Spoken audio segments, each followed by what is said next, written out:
예수님의 고난주간을 앞에 놓고 또 부활주일을 우리가 기념하면서 자연히 십자가에 관한 많은 성경을 읽게 되고 또 설교를 듣게 됩니다.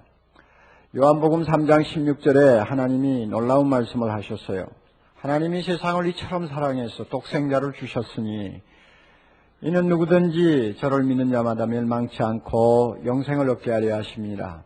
이 말씀 가운데서 독생자를 주셨다, 자기 외아들을 주셨다는 말씀을 하셨는데 이 주셨다는 말이 무엇을 의미하는 것인가? 사실 그 말씀 한마디만 가지고는 이해하기가 어려운데 오늘 우리가 본문으로 택한 요한복음 18장 28절 이하에 보면 주셨다는 그 말 의미가 무엇인가를 우리가 선명하게 알 수 있습니다. 그것은 하나님께서 자기 외아들을 십자가에 내어 죽이는 것이라는 의미입니다. 자기 독생자를 주셨다, 자기 독생자를 십자가에 죽이기로 작정하셨다 하는 말입니다. 예수님을 십자가에 죽이는 것은 하나님의 단호한 뜻이었습니다. 베드로가 사도행전 2장 23절에 말한 것처럼 하나님이 미리 알고 정하신 뜻에 따라서 예수님은 십자가에 죽으셨습니다. 그러므로 이것은 하나님이 오래전부터 알고 미리 작정하신 일입니다. 하나님의 단호한 의지가 담겨있는 하나의 사건입니다. 이 세상을 구원하기 위해서는 자기 아들을 십자가에 죽이지 않으면 안 된다는 분명한 판단 아래 하나님께서 내린 결론입니다. 하필이면 왜 십자가의 죽음인가? 죽음도 많지 않아요. 하필이면 제일 잔혹하다는 그 십자가의 죽음을 왜 택하셨을까? 여기에 대한 대답은 갈라디아 3장 13절만큼 선명한 곳이 없습니다. 그리스도께서 우리를 위하여 저주를 받은 바 되사 저주받기 위해 십자가에 죽으셔야 된다는 말입니다.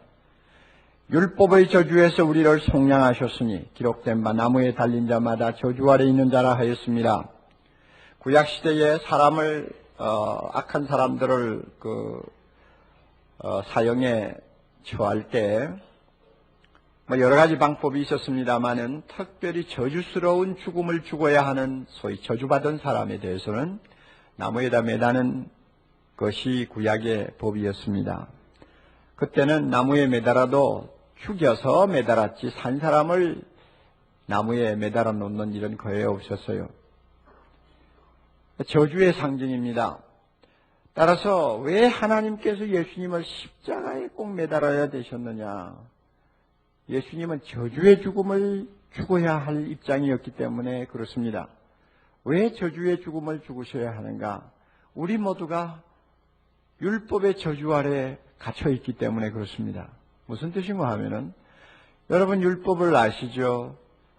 너희는 마음을 다하고 뜻을 다하고 목숨을 다하고 힘을 다하여 누구를 사랑하라고 그랬어요? 하나님을 사랑하라고 그랬잖아요. 이게 율법의 명령이요. 그러나 우리는 거꾸로 내 마음을 다하고 뜻을 다하고 목숨을 다해 누구 사랑했어? 날 사랑했죠. 너희는 네 몸과 같이 누구를 사랑하라고? 이웃을 사랑하라고. 그러나 우리는 이웃을 사랑하기 전에 항상 나만을 사랑했죠. 그러니까 온통 그저 죄만 짓기 위해서 세상에 태어난 존재요. 죄만 짓다가 한 생을 끝내야 되는 것이 우리의 입장이에요. 결국 율법이 명령하는 하나님의 뜻에 철저하게 불복종했기 때문에 그 불복종에 뒤따르는 것은 저주. 죄의 값을 하나님이 물으시는 철저한 저주만이 우리에게 남아있었어요. 그래서 우리는 율법의 저주 아래 놓였다 그렇게 말합니다. 이렇게 율법의 저주 아래 놓인 우리를 하나님이 불쌍히 여겨서 구원하시려고 하니 그 율법의 저주를 누가 대신 받아야 될 거 아니에요. 대신 받아도 적당히 받는 것이 아니에요. 저주받은 자가 죽는 죽음을 대신 죽어줘야 됩니다. 그게 십자가의 죽음이었어요. 예수님은 자신이 이 저주의 죽음을 십자가에서 죽어야 된다는 것을 잘 알고 계셨습니다. 12장 32절 요한복음에 보면 내가 땅에서 들리면 모든 사람을 내게로 이끌렸노라. 내가 땅에서 들리면, 이 말은 들리면 무슨 뜻이야? 들리면 들리기 위해서 매달려야죠. 매달리면, 자, 매달리는 죽음이 뭐예요? 십자가죠. 십자가의 죽음을 내가 죽으면 그 다음에 이 세상의 모든 사람을 구원하겠다 하는 말씀을 했으니까 예수님은 자기가 십자가에서 저주의 죽음을 당할 것을 알고 계셨어요. 왜 예수님을 이렇게 십자가에서 저주스러운 죽음을 죽도록 하셨느냐? 하나님이 우리를 너무 사랑하셨기 때문입니다. 이것이 대답입니다. 그래서 그는 십자가의 죽음을 미리 계획하시고 실행에 옮기기 시작하셨습니다. 세상을 창조하신 하나님은 결코 방관자가 아닙니다. 그는 언제나 모든 것을 통치하십니다. 자기의 모든 뜻하신 바를 끝까지 수행하시고 또 완성하시는 분입니다. 하나님이 세상을 사랑하셔서 구원하기로 마음먹었습니까? 그 일을 완성하기까지 하나님은 쉬지 않고 그 일을 성사시키시는데, 이와 같이 하나님이 자기의 일을 성사시키는 과정을 다 일컬어서 섭리라고 하는 말을 씁니다. 섭리라고 하는 말은 성경에는 없어요. 신학적인 용어입니다. 그러나 우리가 좀 알아두어야 될 용어입니다. 하나님은 모든 일을 섭리하십니다. 목적을 두시고 그 다음에 과정을 다 미리 정하시고 그 뜻을 따라서 이끌어갑니다. 이게 섭리요. 오늘 읽은 빌라도의 재판 과정을 우리가 본다든지 또 대제사장과 그 무리들이 예수님을 빌라도에게 끌고 갈 때에 그 한 많은 일들과 행동들을 보면 하나님의 섭리가 십자가를 통해서 어떻게 나타났는가 하는 것을 우리가 읽을 수 있습니다. 여러분 주목하시기 바랍니다. 우선 먼저 대제사장 가야바와 그리고 그를 따르는 무리들을 한번 봅시다. 그들은 새벽에 예수님을 불법으로 재판을 했습니다. 그리고 예수를 기소하고는 당시 로마 제국의 총독으로서 유대지방의 치안을 담당하고 있던 빌라도에게 넘겼습니다. 왜 넘겼습니까? 넘긴 목적이 뭡니까? 예수님을 죽이기 위해서죠. 그러나 그 대답으로는 만족할 만한 대답이 안 돼요. 죽이기를 원했죠. 그러면 하필이면 왜 빌라도에게 끌고 갔나요? 잔인하게 죽이기 위해서 그래요. 유대나라는 로마 속국이었습니다. 식민지였습니다. 그러므로 사형을 함부로 선고해서 사람을 죽일 수는 없어요. 반드시 로마 정부의 허락을 받아야 했습니다. 그렇지만 유대나라의 종교 문제로 인해서 사람을 어쩌다가 죽이는 것은 다 묵인했습니다. 그것은 정치 문제가 아니고 종교 문제니까 눈을 감아준 것이죠. 좋은 예가 스데반의 죽음입니다. 여러분, 스데반은 예수를 증거하다가 유대나라 사람들의 감정을 건드렸습니다. 그는 끌려 들어가서 예수님이 재판을 받았던 사내들인 공회에서 재판을 받았습니다. 그리고 그가 재판을 받는 중에 부활하신 예수님이 하나님 우편에 서 계시는 것을 보았습니다. 보라! 하고 외쳤죠. 사람들이 귀를 막고 그를 끌어다가 밖으로 나가서는 돌멩이를 쳐서 죽였습니다. 이것은 로마 정부의 허가를 받고 사용을 집행한 거 아니에요. 즉흥적으로 종교 문제로 그를 죽인 것입니다. 그러니까 돌로 사람을 쳐 죽이는 정도는 로마 정부가 눈을 감아 주었어요. 따라서 예수님도 자기를 뭐라고 했습니까? 하나님의 아들이라고 그랬잖아요. 나는 하나님의 아들. 나와 하나님은 하나니라. 나를 본 자는 하나님을 보았다. 예수님은 이와 같이 자기를 하나님으로 주장을 하셨는데 이 사실을 받아들일 수 없었던 유대나라 지도자들의 눈에는 예수님은 철저하게 신성 모독죄를 범하는 사람이었습니다. 그러므로 가만히 둘 수가 없어요. 따라서 자기들의 법에 의하면 당장 끌어다가 돌로 치면 돼요. 돌로 쳐서 죽이면 돼요. 돌로 치면 죽이면 되는데 왜 빌라도에게 끌고 갑니까? 그들은 예수님을 돌로 쳐 죽이는 것으로는 불에 차지를 않았습니다. 어떻게 하면 좀 잔인하게 죽일까? 잔인하게 죽이는 방법은 로마법에 의해서 그를 십자가에 매다는 것이라고 그들은 판단했습니다. 그러므로 여러분, 우리가 성경을 가만히 보면 예수님을 십자가에 매달아 죽이도록 한 것은 빌라도가 아니에요. 로마법이 그렇게 선고한 거 아닙니다. 유대인들이 자청했습니다. 십자가에 못 박아달라고 자청했어요. 군중들이 소리치면서 자청했어요. 이 압력에 이기지 못해서 빌라도가 할 수 없이 예수를 십자가에 못 박도록 내준 것입니다. 그러므로 이 대제사장들과 그 무리들은 예수를 미워하는 증오심에 이글이글 타고 있었는데 왜 그랬을까? 여러분, 헨리 나우엔이라고 하는 분이 잘 표현을 했습니다. 예수님은 누구도 비판하신 일이 없는데도 사람들은 비판하는 사람으로 생각을 했습니다. 누구도 규탄하신 일이 없는데도 사람들은 죄책감과 부끄러움을 느꼈습니다. 누구도 심판하신 일이 없는데도 그를 본 사람들은 심판을 받은 것으로 느꼈습니다. 이것이 당시 유대나라 지도자들을 안절부절하게 만들었던 것입니다. 그들의 눈에 예수는 용서할 수 없는 사람이었고 처형해야 할 사람이었습니다. 예수를 살려두는 것은 그들이 자기 죄를 인정하는 것과 같다고 여긴 것입니다. 그러므로 예수를 보면서 그들은 일종의 광기가 그들을 사로잡았어요. 증오가 너무 지나치면 광기에 잡히잖아요. 광기에 잡히기 때문에 그들은 사리를 판단할 능력을 잃어버렸어요. 그들이 생각하고 있는 것이 옳은지 그른지를 판단할 여유가 없었어요. 모든 기능이 완전히 파괴되어 버렸습니다. 여러분 잘 알잖아요. 어떤 사람을 죽으라고 미워한다고 해봅시다. 그 증오는 결국요 모든 정상적인 기능을 다 스톱시킵니다. 상식도 벗어나게 만들고 앞뒤를 가리지 못하는 행동을 얼마든지 할 수 있도록 사람을 예측 불허의 상황으로 끌고 가는 것이 증오입니다. 바로 대제사장들과 그의 추종자들은 이런 증오의 제물이 되어 있었어요. 그러므로 골똘히 생각하는 것이 있다면 죽이는 것으로만 안 된다. 잔인하게 죽이자. 어떻게 죽일 것이냐. 가장 무서운 십자가형으로 그를 죽도록 만들자. 우리는 그가 그렇게 죽는 것을 보아야만이 우리의 분이 풀리겠다. 이거예요.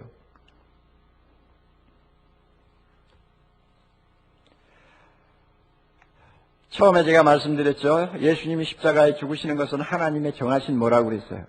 뜻이라고 그랬어요. 그리고 그 일을 하나님이 섭리하신다고 했습니다. 그러나 대제사장들과 그의 추종자들은 자기들이 지금 하나님의 섭리를 알고 있다고 생각지 않아서 그들은 하나님의 섭리에는 안중이 없어요. 또 그리고 하나님이 그렇게 그런 죽음을 정하셨기 때문에 자기들이 뭐 봉사를 한다고 생각했나요? 천만에요. 그들은 절대 그런 것도 몰랐어요.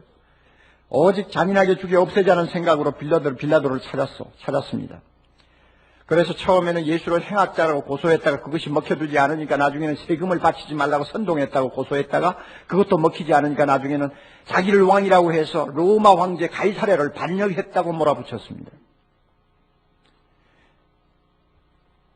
여기서 우리는 무엇을 보게 됩니까? 대제사장들과 그 추종자들의 악한 증오와 의도, 행동을 통해서 하나님이 미리 정하해 놓으신 뜻이 하나하나 이루어지고 있다는 것을 보는 것입니다. 이게 참 신비스러운 이야기예요. 그렇다고 하나님께서 대제사장들을 강압적으로 십자가에 못 박게 하려고 그들을 충동한 거 아닙니다. 그들의 자유의지를 하나님은 다 인정했어요. 그들이 자발적으로 행동하도록 내버려 두었어요. 그러므로 가야바와 그 추종자들, 대제사장들과 그 추종자들은 자기들이 원해서 예수님을 십자가에 못 박기를 원했고 자기들이 좋아서 그렇게 죽이기를 원했지 하나님이 무슨 뜻을 갖고 계시느냐 하는 것은 그것은 전혀 상관이 없는 문제였습니다. 그런데 결국 어떻게 됐나요?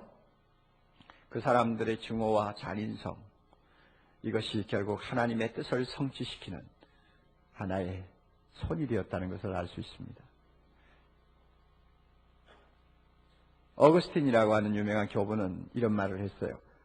하나님께서는 악한 인간의 의지를 통하여 자신의 의로우신 의지를 성취시키신다.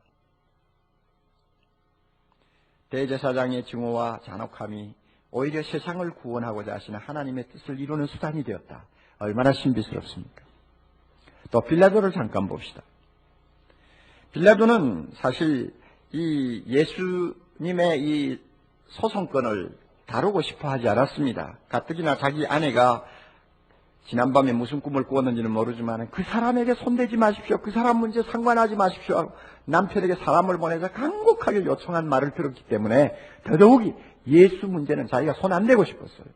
그래서 처음에는 신문도 안 하려고 했습니다. 그러나 그것이 뜻대로 되지 아니하니까 오늘 우리가 읽은 33절 이하에는 빌라도가 예수님을 앞에 놓고 신문하는 내용이 나옵니다. 빌라도가 물었습니다. 네가 유대인의 왕이냐?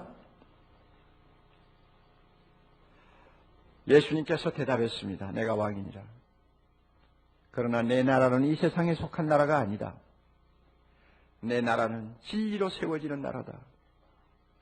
세상의 나라는 칼과 창으로 세워지는 그리고 유지되는 나라지만 내 나라는 진리 위에 세워지는 나라다. 그러므로 진리를 듣는 자들은 내 나라의 백성이 되느니라. 나는 이 일을 위해서 세상에 왔다.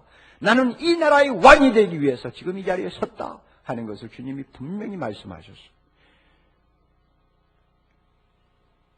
무엇이 진리입니까? 빌라도는 물었어요. 진리가 뭐냐? 그러나 그는 관심이 있어 물은 것이 아닙니다. 예수님의 그 날카로운 눈초리를 피하기 위해서 슬쩍 질문을 던지고 얼굴을 돌린 것 같아요. 하나님의 나라, 그 나라는 만유를 창조하신 하나님이 살아계신다고 하는 진리가 선포되는 곳에 이루어지는 것입니다. 하나님의 나라, 그 나라는 모든 인생이 하나님 앞에 범죄하여 영원한 멸망을 두고 사는 저주의 존재들이라는 것을 가르쳐주는 진리 때문에 세워지는 나라입니다. 하나님의 나라, 그 나라는 모든 인생은 구원자가 필요하며 구원이 필요하다는 것을 절실하게 깨닫게 하는 진리 위에 세워지는 것이 하나님 예수 그리스도의 나라입니다. 하나님의 나라는 예수님만이 우리의 구원자요, 예수님을 통해서만이 우리가 율법의 저주에서 벗어나 하나님 나라의 의의 백성이 될 수 있다고 하는 진리를 듣는 백성들이 찾아와서 이루는 나라가 하나님의 나라예요. 그 나라의 왕이 예수 그리스도라 그 말입니다. 우리 모두가 그 나라의 백성 된 것을 감사합시다. 우리 모두가 예수 그리스도를 왕으로 찬양하고 경배하게 된 것을 감사합시다. 그 나라의 왕이 바로 예수 그리스도입니다. 그러므로 주님이 말씀했어요. 내 나라가 이 세상에 속한 나라 같으면 내가 이렇게 묶여와가지고 이 자리에 서 있겠느냐? 네, 분명히 예수님이 질문했죠. 이 나라에 속한 하나님 나라의 왕이시기에 지금 예수님은 그 자리에 서 계신 것입니다. 빌라도가 예수님의 그 말씀을 이해를 할 리가 없죠. 그래서 빌라도는 가만히 보니까 로마법을 가지고 그를 사형을 시킨다고 하는 것은 어불성설이라는 것을 알았습니다. 그래가지고 예수님에게 죄가 없다는 것을 그는 3번 이상 대제사장과 유대인들에게 설득적으로 말을 했습니다. 나는 그에게서 아무 죄도 찾을 수 없노라. 그래도 이 유대 폭군들은 듣지를 않았어요. 물러가지를 않았어요. 무조건 십자가에 못 박으라예요. 그래서 빌라도가 또 생각을 했습니다. 어떻게 하면 예수를 좀 석방을 시킬 수 있을까? 그래서 6월절 특사를 미끼로 들고 나왔습니다.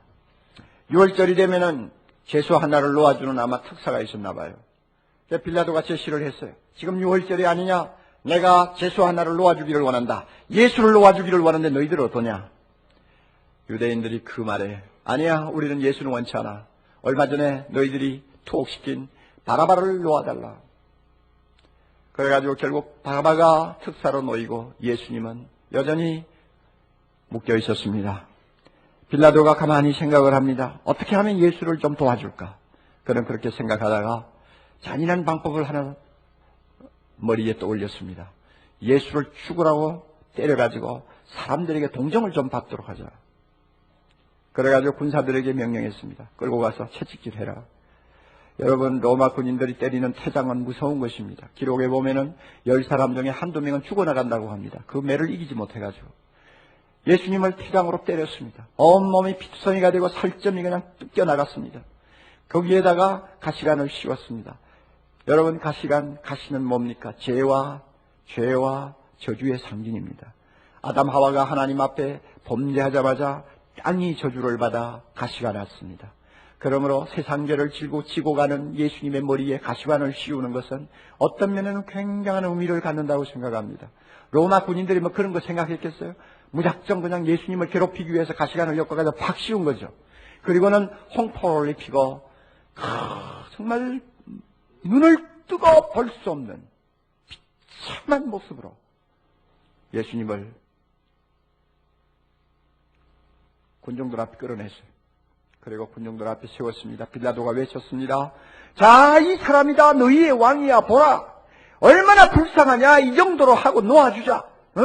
그를 죽일 죄를 나는 찾지 못했노라. 더 이상 어떻게 하겠느냐. 자, 보라. 동정을 좀 해라. 하는 이야기입니다. 그러나 이 빌라도의 계산은 빗나갔어요. 예수님의 그 처참한 모습을 보자마자 그 피를 즐기는 폭도들 대제사장들의 가슴에는 더 무서운 증오의 기름이 쏟아졌습니다. 그래가지고 미친 것처럼 발광을 했어요. 십자가에 못 박아라, 십자가에 못 박아라.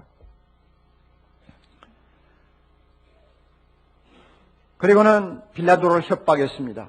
자기를 왕이라고 하는 사람을 석방하는 사람도 로마 황제를 반역하는 사람이다. 이런 투로 협박을 했어요. 우리에게는 로마 황제 외에는 왕이 없느니라. 여러분, 식민지의 사람들이 자기들을 괴롭히는 나라의 황제를 왕으로 인정하면서까지 예수를 죽음에 붙이려고 발악하는 것을 한번 보십시오. 가뜩이나 황제로부터 점수를 따지 못해 고민하던 빌라도의 입장에서는 굉장히 위기를 만난 셈입니다. 만약에 이 사람들이 들고 일어나서 황제에게 만약에 어떤 고발을 한다면 자기의 입장이 상당히 어려워질 것을 그는 두려워했습니다. 그래서 자기 지위를 유지하기 위해서 유대인의 비율을 맞춰야 되겠다 생각했습니다. 그래서 타협하고 양보했습니다. 하늘이 무너져도 공의를 무너뜨려서는 안 된다는 로마법의 정신은 물 건너가고 자기 자신이 죄가 없다고 몇 번이나 말을 한 예수를 십자가에 처형하라고 내놓았습니다. 한마디로 전형적인 불의한 재판관이 되어버린 것입니다. 여러분, 우리는 여기서 무엇을 발견할 수 있습니까?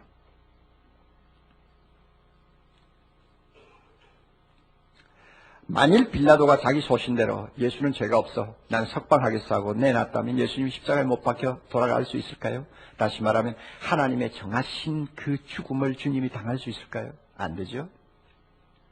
만약에 빌라도가 로마 황제의 권위를 가지고 막 군중들을 전부 군대를 동원해서 쫓아버리고 예수님을 석방했다고 합시다. 그저 내나 때려가지고 내보냈다고 합시다. 여러분, 하나님이 세상을 구원하고자 하시는 그 뜻이 이루어졌을까요? 불가능했죠. 그런데 이상하게도 예수님을 그렇게 살려주고자 하던 빌라도의 그 비겁한 정신, 타협적인 그 성격이 오히려 하나님의 뜻을 이루는 하나의 과정이 되었다 그 말이에요. 수단이 되었다 그 말이에요. 얼마나 신비합니까? 우리는 두 가지 케이스를 다 보았습니다. 대제사장들과 그 무리들, 예수를 증오하여 할 수 있는 대로 잔인하게 죽이려고 했던 그 사악함이 오히려 세상을 사랑하여 구원하고자 하시는 하나님의 뜻을 이루는 내 사용이 되었다는 것. 또 하나, 빌라도처럼 자기 보시에만 급급한 사람의 비겁한 성격이 오히려 세상을 멸망해서 구원하고자 하시는 하나님의 섭리를 이루는 도구가 되었다는 것. 이거 참 놀라운 이야기입니다. 이런 사실을 놓고 우리가 몇 가지 정리를 해야 될 은혜가 있습니다. 간단하게 제가 정리를 할 테니까 여러분 잘 기억하세요. 첫째는요, 하나님의 무한하신 사랑을 아무도 막을 수 없구나 하는 은혜를 우리가 받습니다. 하나님이 세상을 너무 사랑하시고 우리를 너무 사랑하셔서 자기 외아들 예수님을 십자가에 죽이기로 작정하셨어요. 자기 외아들 예수님이 십자가에서 저주를 받음으로 우리를 저주에서 해방시키시려고 작정하셨어요. 이거는 하나님의 엄청난 사랑입니다. 이 사랑을 대제사장들이 막을 수 있었느냐? 그들의 증오가 그 사랑을 거부할 수 있었느냐? 빌라도의 그 권위와 빌라도의 그 비겁한 성격이 하나님의 사랑을 막을 수 있었느냐? 막을 수 없었다는 것을 우리는 봅니다. 예수를 잔인하게 죽이려고 했던 대제사장들의 행동이 거꾸로 세상에 하나님의 사랑의 홍수를 가져다 주었습니다. 그들이 악하게 행동하면 할수록 하나님의 사랑은 더 이 세상에 넘치고 넘치게 되었습니다. 십자가에 못 박게 하소서 하고 소리를 치면 칠수록 하나님의 사랑은 더 풍성해졌습니다. 사람들은 예수를 너무 미워한 나머지 그를 십자가에 못 박기를 원했고 또 그렇게 했습니다. 그러나 하나님은 사람들을 너무 사랑한 나머지 예수를 십자가에 못 박기를 원하셨고 또 그렇게 하셨습니다. 증오가 이겼습니까? 사랑이 이겼습니까? 하나님의 사랑이 이겼습니다. 예수를 미워하던 세상이 십자가에 피로 인해서 구원을 받은 것을 보면 하나님의 사랑이 이긴 것입니다. 로마서 5장 8절에 유명한 하나님의 말씀이 있습니다. 우리가 아직 죄인 되었을 때에 그리스도께서 우리를 위하여 죽으심으로, 십자가의 죽으심으로 하나님께서 우리에게 대한 자기의 사랑을 확증하셨느니라. 다른 말로 바꾸면 하나님이 얼마나 우리를 사랑하시는가를 십자가의 죽음을 통하여 역력히 증명하셨느니라 하는 이야기입니다. 그러므로 십자가의 죽음은 하나님의 사랑을 볼 수 있는 유일한 원천입니다. 예수님과 그 십자가를 볼 때마다 하나님이 나를 얼마나 사랑하셨는가를 우리는 발견하게 됩니다. 그런데 이 큰 사랑을 누가 이렇게 우리에게 풍성하게 체험할 수 있도록 했느냐? 예수님을 잔인하게 죽이려고 했던 대제사장들, 예수님을 살리려고 하다가 안 되니까 오히려 십자가에 처형한 불의한 재판관 빌라도, 그들 때문에 하나님의 사랑이 우리에게 오히려 더 넘치게 부어졌으니 얼마나 아이러니컬합니까? 놀라운 하나님의 섭리입니다. 여러분 믿습니까? 기가 막힌 거예요. 둘째로 우리가 받아야 될 은혜는 악을 선으로 바꾸시는 하나님의 은혜입니다. 전지전능하신 하나님은 악을 선용하십니다. 악인들이 가장 악한 짓을 하도록 하심으로 자기의 선한 뜻을 이루실 때가 많이 있습니다. 하나님은 악을 다스립니다. 사탄도 악인도 하나님의 손안에 있습니다. 악인도 쓸모가 있고 목적이 있기 때문에 하나님이 세상에 남겨놓고 계십니다. 잠언 16장 4절, 여호와께서 온갖 것을 그 시움에 적당하게 지으셨나니, 이 말은 모든 것이 다 존재 이유가 있다 그 말입니다. 그 가운데 악인도 악한 날에 적당하게 하셨느니라. 악인도 다 쓸 데가 있어서 하나님이 남겨놓고 필요하면 사용하신다는 말입니다. 우리는 예수님을 십자가에 못 박으려고 그렇게 바라가던 사람들을 통해서 이 말씀이 진리인 것을 알게 됩니다. 악이 선으로 바뀌는 사례, 이것은 역사에서 참 많이 나타납니다. 유명한 역사가 토인비가 이런 사실을 놓고 역사의 역설이라는 표현을 했죠. 분명히 악인데 그것이 선으로 바뀐단 말이에요. 분명히 악한 의도로 한 것인데 나중에 보면 선을 가져다주는 하나의 채널이 되는 것을 역사를 통해서 많이 보는 것입니다. 이것을 역사의 역설, 어떤 신학자는 역전의 법칙, Law of Reverse라고 하는 역전의 법칙이라는 말을 사용합니다.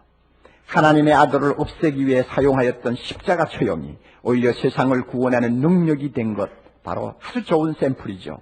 뿐만 아니라 여러분, 로마 황제들은 지중해 연안에 있는 자기 나라의 사방에다가 고속도로를 닦았습니다. 모든 도로가 로마로 향한다는 말이 있었죠. 그만큼 고속도로를 쫙 닦아 놓았습니다. 그 닦은 목적이 뭐냐 하면 지중해에서 판을 치는 해적들을 빨리 섬멸하고 로마의 안정을 갖다 주고 영토를 확장하기 위해서였습니다. 그래서 열심히 국도를 닦았는데, 고속도로를 닦았는데 오히려 황제들이 의도했던 목적은 별로 이루지 못하고 거꾸로 엉뚱한 일이 그 국도를 통해서 이 땅에 놀라운 사건을 가져다 주었습니다. 그게 뭔지 알아요? 로마 황제들에게는 지나가는 거지에 지나지 않는 초라한 유대인 청년 사도 바울이 복음을 들고 마음 놓고 지중해 연안을 돌아다니면서 하나님 나라를 전하고 하나님의 복음을 전해서 하나님의 뜻을 이 땅에 펴는 일에 그 국도가 사용되었다. 이것을 일컬어서 토인비는 역사의 역설 중에 하나의 예라고 그랬습니다. 얼마나 재미있어요? 마찬가지예요.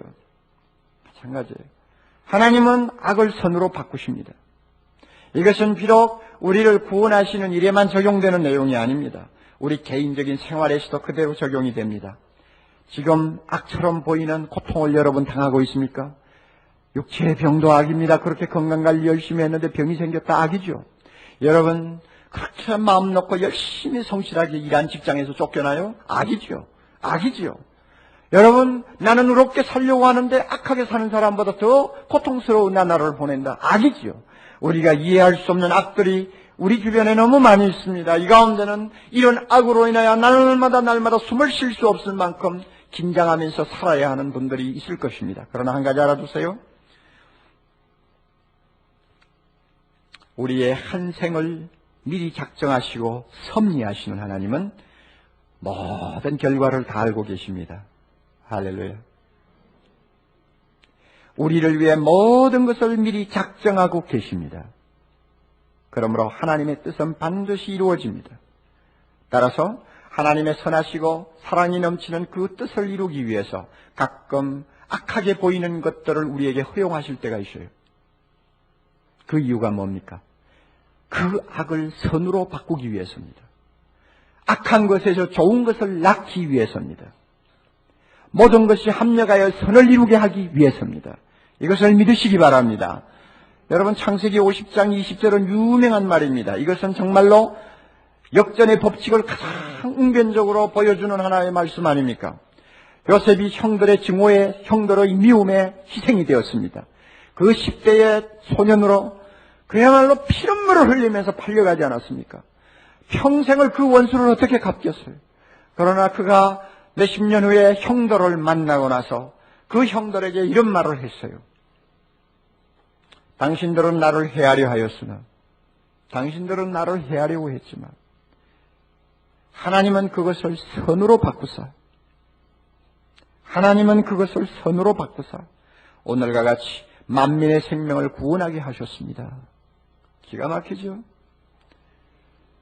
30년 전에 형들의 그 무서운 악행, 이것이 30년 후에 요셉에게, 그리고 그 가정의 식구들에게, 그리고 그 주변에 있는 민족들에게 선으로 돌아오리라고 누가 상상이나 했겠어요?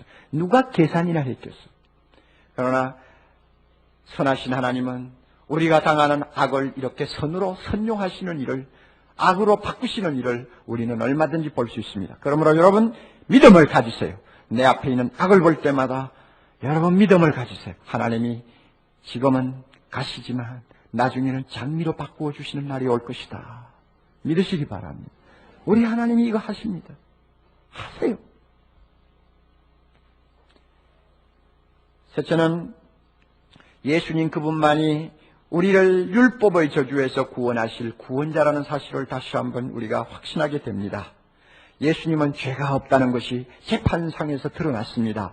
죄가 없는 분이라야만이 우리를 구원할 수 있습니다. 신뢰하기만 한 죄가 있어도 우리를 구원할 수 없습니다.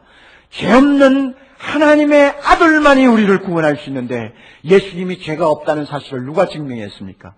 예수님의 수제자 베드로가 증명했나요? 아니면 예수를 사랑하던 여인들이 증명했나요? 아니요. 누가 증명했습니까? 예수님의 원수들이 증명했습니다. 제일 첫째, 가룟유다가 예수님이 죄 없다고 증명했어요. 예수님을 팔아넘기고 돈을 착복했습니다만 양심의 가책을 이기지 못해서 그는 이렇게 울부짖으면서 자살을 하면서 말을 했죠. 나는 무죄한 자의 피를 팔고 죄를 범하였도다. 예수님은 죄가 없다. 나는 무죄한 자의 피를 팔았다. 그리고는 십자가에, 아니요, 나무에 목을 매달고 죽었어요. 가룟유다가 예수님의 무죄를 선언했어요. 또 누가 선언했습니까? 빌라도의 아내입니다. 그는 무슨 꿈을 꾸었는지는 모르지만 예수님은 죄가 없다는 것을 알았습니다. 그래서 남편에게 예수님의 소송 문제를 손대지 말라고 했습니다. 그 다음에 누가 증명했습니까? 빌라도 자신이 증명했습니다. 재판을 하면서 3번이나 유대인들 앞에 나와서 나는 그에게서 죄를 찾지 못했노라. 그 다음에는 헤로당이 예수님을 죄 없다고 증명하고 자기에게 온 예수를 다시 빌라도에게 돌려보냈습니다. 그 다음에 누가? 오른편 강도, 그는 예수님을 한 번도 만나본 일이 없는 사람이었지만은 그가 이렇게 죽어가면서 말했습니다. 이 사람의 행한 것은 옳지 않는 것이 없느니라. 이 사람은 모든 것이 옳다. 예수님이 죄가 없다 그 말입니다. 마지막으로 누가 증명했나요? 예수님을 십자가에 못 박을 때 총지휘를 했던 백부장이 증명했습니다. 예수님의 죽음을 조용히 바라보면서 이 사람은 진실로 하나님의 아들이었구나. 하나님의 아들은 죄가 없습니다. 여러분, 십자가의 사건을 보면서 하나님의 그 놀라운 사랑의 섭리를 통해서 우리가 일어나는 모든 과정을 우리가 바라보면서 확신합니다. 예수님만이 죄 없는 우리의 구원자라는 것입니다. 그러므로 우리의 죄를 담당하셨습니다. 예수님만이 하나님이 지정하신 죽음을 죽으신 분입니다. 하나님은 십자가의 죽음을 지정하셨습니다. 그 십자가의 죽음을 당하신 분은 예수님밖에 없습니다. 그러므로 그는 우리의 구원자입니다. 그가 십자가에서 저주를 당하지 않았다면 우리는 저주에서 벗어날 수가 없었을 것입니다.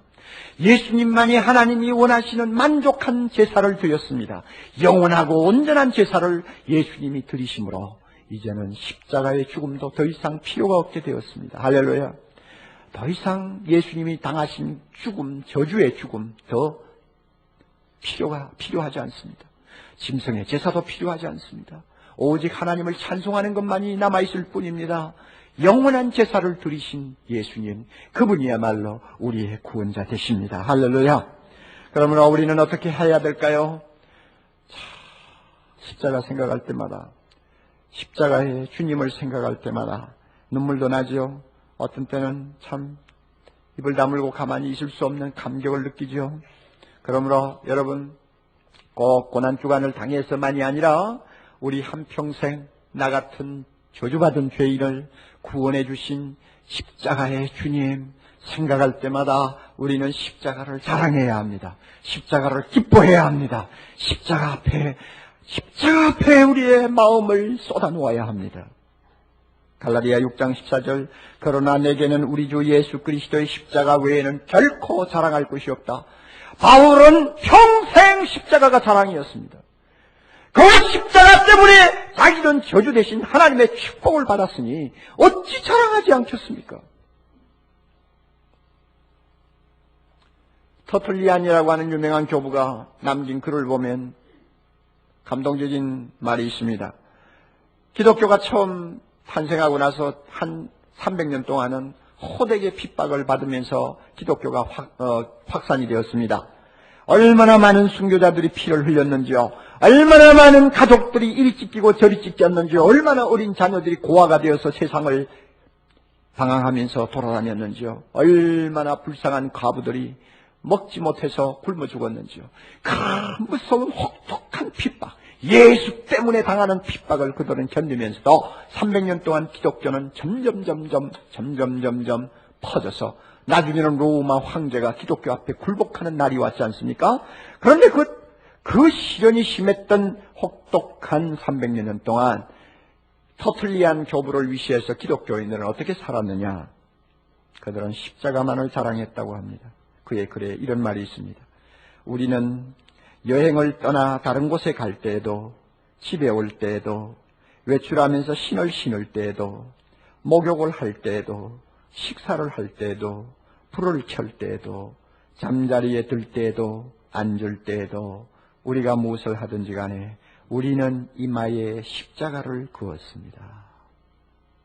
우리는 이마에 십자가를 그었습니다. 소리 높여 십자가를 찬양할 수 없는 숨막히는 환경이었기에 손으로 이마에 십자가를 그으면서 그 십자가를 사랑했고 십자가를 자랑했고 십자가 앞에 눈물을 흘렸고 주님이 원할 때는 십자가 앞에 생명을 걸었습니다. 그래서 불 속에도 뛰어들었고 짐승 앞으로 달려갔고 가족들을 빼앗기는 고통도 그들은 감수하면서 십자가를 자랑했습니다. 이 놀라운 은혜 우리에게도 있어야 합니다. 우리의 가슴에 십자가로 인한 뜨거운 감격과 찬양이 있기를 바랍니다. 다 같이 기도하십시다.